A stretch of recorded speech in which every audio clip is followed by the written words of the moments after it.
Indigenous communities in the Gulf of Carpentaria have raised concerns about the environmental impact of the McArthur River Zinc Mine, but they rely on it to fund important programs.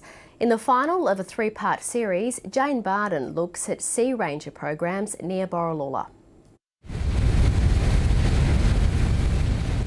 The Lianthara Wiriara Sea Rangers run patrols from the McArthur River to the Sir Edward Pellew Islands, working with fisheries and other government agencies to monitor the health of the ecosystem downstream of Glencore's McArthur River Zinc Mine. We do snapper research, that's working with the golden snapper. Yep.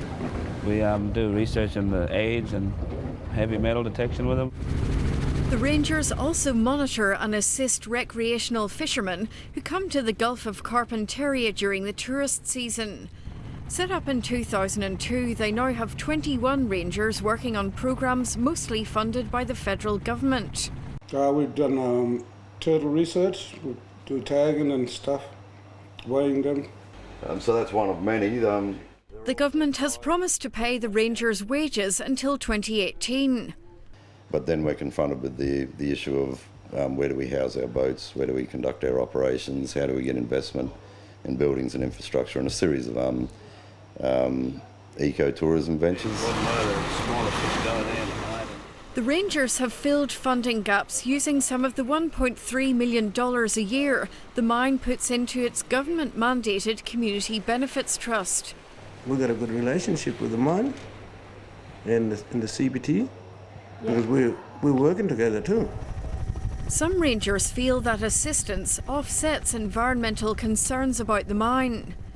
Yeah, it balances out. The mines come down here and get a couple of our boys to do the monitoring as well on the water. So we're working together to try and, make it work. But Glencore views its support as completely separate. Those funds that we provide into the community are all about, helping the community, whether it's in the arts side, on the environmental side, on the health side. I think the environmental issues that we're facing on the mine have to be sorted out on the mine. Money from the mine is being used to establish eco-tours, like the group's annual turtle nesting camp. And also 5 designated campsites out on the islands, because that's absolutely stunning country.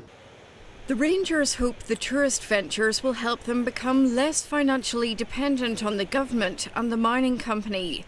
One of their highest priorities is securing future employment for their young people.